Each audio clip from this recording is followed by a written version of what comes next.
Six Nations this weekend, folks. It's finally getting underway. The first game up, we've got Ireland and Wales. We're going to go through the lineups for this game, some of the recent history, the predictions, and you guys can let me know your thoughts on how this one is going to play out.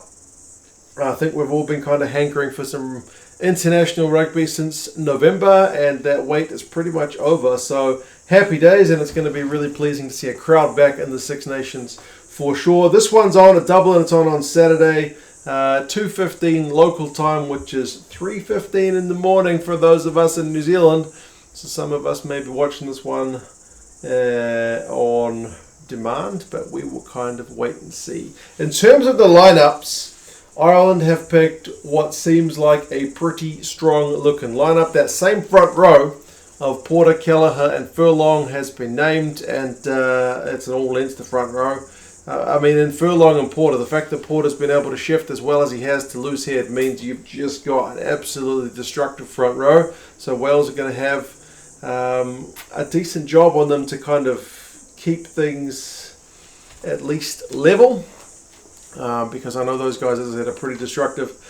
Second row is Ryan and Beirne. James Ryan's not had a heck of a lot of game time. He's one guy who's kind of been out with injuries for his club, but he should be able to kind of step back in at international, no problem. But Tadhg Beirne, you've got to watch that guy. I mean, you guys know all about him. You've just got to watch him. He just gets so many bloody turnovers.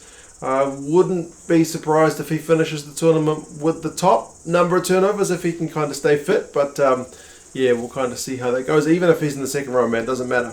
His role, his skills kind of don't change. The back row is Van der Flier at 7, Conan at 8, and then Doris in the blind side. So it's a nice balance to the back row. I mean, Doris can kind of switch between 6 and 8 depending on what his role is. He's a very good carrier of the ball, good leg drive, and good skill set as well.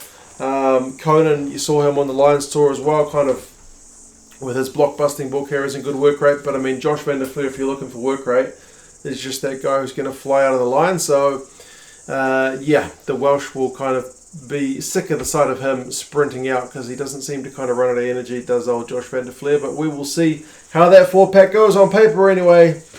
Looks pretty tidy. The backs, Gibson-Park and Sexton is the preferred 19 combo. Honestly, Gibson-Park, I've given that guy stick for a few years, and I'm kind of having to eat some humble pie at the moment, because at the end of last year, he was phenomenal.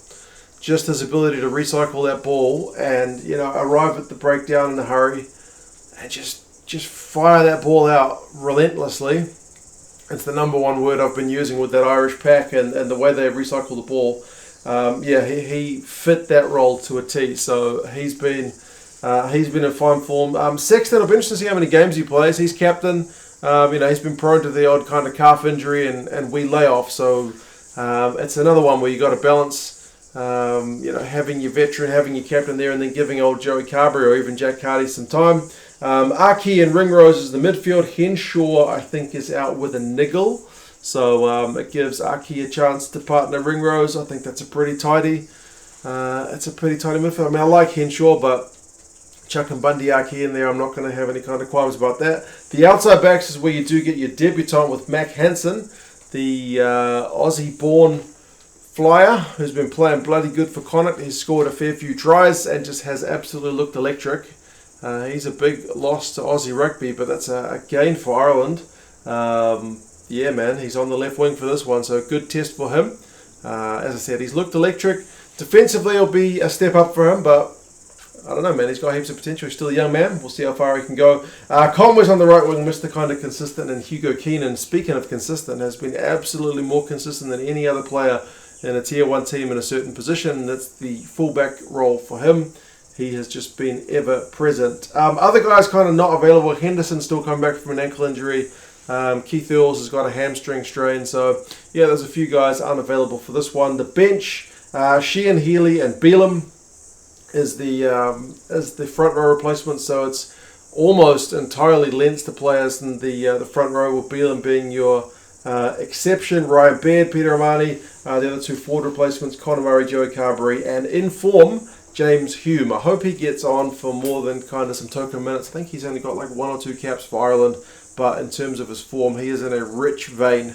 So I'm hoping for a proper shift from him. For Wales, remember Wales are without a bunch of guys who've got, a chunk of their caps. The likes of Alun Jones and Tadhg and Navidi. Like, there's heaps of guys who are just seemingly on the road to recovery. George North, there's a bunch of guys. So it's a very different Welsh side than the one. I mean, not totally different, but you know what I mean. There's a bunch of those kind of key leaders that are not in the squad that won the Six Nations last year. So they've been written off seemingly in many quarters, but I don't get it, man. Like, they're the reigning champions, and they've got young players coming through. I guess some people have suggested it's perhaps the regional teams' performances in Europe that are giving cause for concern. But I still look at this lineup and think it looks pretty tidy. Are they going to go in as underdogs? For sure, they're away in Ireland, but I still like the lineup. Wyn Jones, Ryan Elias, and Tom Francis are the front row. Now, I mentioned the Irish front row is very good, but I mean, Tom Francis and Wyn Jones can proper scrum. So I am very keen to see how they match up, because I do rate both sides in that one. Obviously, Tadhg Furlong is probably one of my favourite props anywhere, anytime. So I'll probably give it to the Irish to have the advantage, but I don't think the Welsh will be a kind of walkover in that department. Rollins and Baird, it looks different when you haven't got Alan Wynne there. So Rollins has got a big job ahead of him. He doesn't maybe have the same work rate that old Alan Wynne has, that somehow people don't seem to see. The guy gets through 1 million tackles. So that's an area other guys will have to kind of step up. But Adam Baird's there. He's vice-captain. He's going to have to be a leader among the forwards. And you can bet if the Irish try to get the maul going, he's going to be their key guy to disrupt. The Lucies is Jenkins, Basham, and Wainwright. We saw Jenkins was in a rich vein of form. Speaking of guys who are good at getting turnovers, he was a key man for kind of pilfering ball, in his own 22. Key moments, he seemed to be a guy to step up to the plate, but the excitement is all around your man Tane Basham. Just came onto the international scene end of last year and did not look out of place whatsoever. So one kind of bright side about the injury to Justin Tadhg is the emergence of Tane Basham. So it's a bit of depth building, and he has looked the part. Wainwright, in terms of kind of dynamic ball carrying Lucy, similar to Caelan Doris, I guess. He's another good guy to have in your back row. The backs, Tom Williams and then Dan Bigger are 9 and 10. Does anyone call him Tom? Thomas Williams seems to be the preferred option at 9. They've rotated a lot of 9s, but he seems to be the guy who's getting the nod at the moment. And Dan Bigger is captain at 10. It is going to be an interesting one with Dan Bigger, because you've seen him before kind of get a bit animated when things don't go his way. As captain, is that going to mean the refs have to listen to him a bit more? Is that going to mean he kind of matures into his role? It will be fun to watch, because every team's got that guy who's kind of very vocal, and it's not always the captain. So I am very keen to see how that goes. He's certainly got the experience and the nous to add some value. It's just that trick of being able to talk to the referee without kind of putting them offside, you know what I mean? Tompkins and Josh Adams in the midfield. That's one of the kind of big stories. Josh Adams not had a heck of a lot of game time at 13. I seem to remember he's kind of shifted to 13 at times, but not usually his regular starting spot for sure. But it's a very much kind of offensively minded midfield, you'd have to say. So if they get some ball in space, Josh Adams could really run. We saw that with Rieko Ioane for the All Blacks, where you put a winger come midfielder into that midfield. That extra yard of pace at times can be devastating, but then you've got to kind of balance it with the defensive read. So we'll see how he goes. It's going to be a big test for him starting in the 13 jersey. But speaking of pace, Rees-Zammit on the left wing, he's been in cracking form for Gloucester. Johnny McNicholl's there on the right wing, and then Liam Williams is there at fullback. So you've essentially got kind of, Johnny McNicholl's winger and fullback, but you've got two guys who kind of regularly play fullback in the backfield. So if the Irish are going to kind of pepper any aerial balls through, you'd back that Irish back three to handle those pretty well. Replacements, Dewi Lake is your debutant.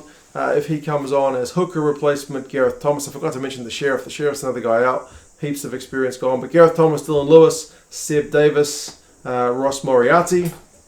Moriarty's been in pretty good form, seeing as he's come back from injury. For the Dragons, Gareth Davis will add some zip from the bench.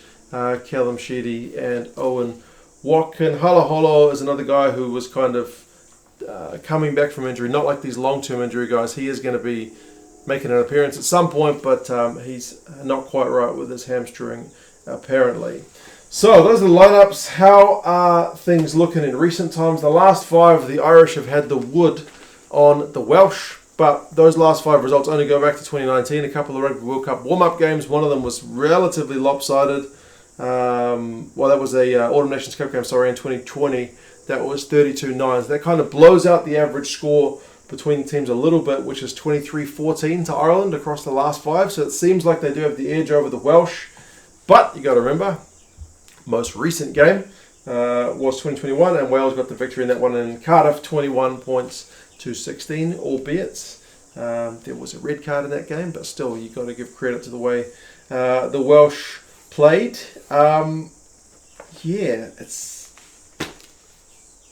It's one where the Welsh have been written off, like I said, in all quarters, but I can't help but feeling it'll be a tight one. I hope so. I really, really hope so, because it's one of the things I love about the Six Nations. So many of the games finish within one score. I'm going to say 4 points. We're going to get 4 points, 7 points. Jaco Piper is the ref for this one.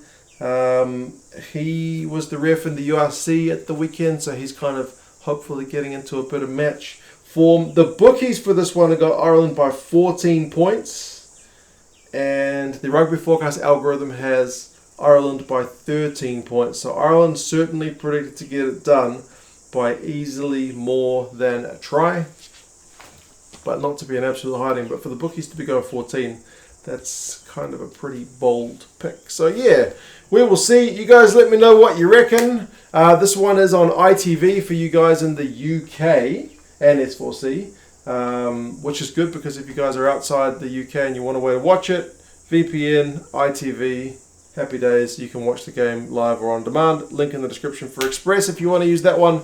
It's one of the ones I use kind of all the time. But yes, you guys let me know your thoughts.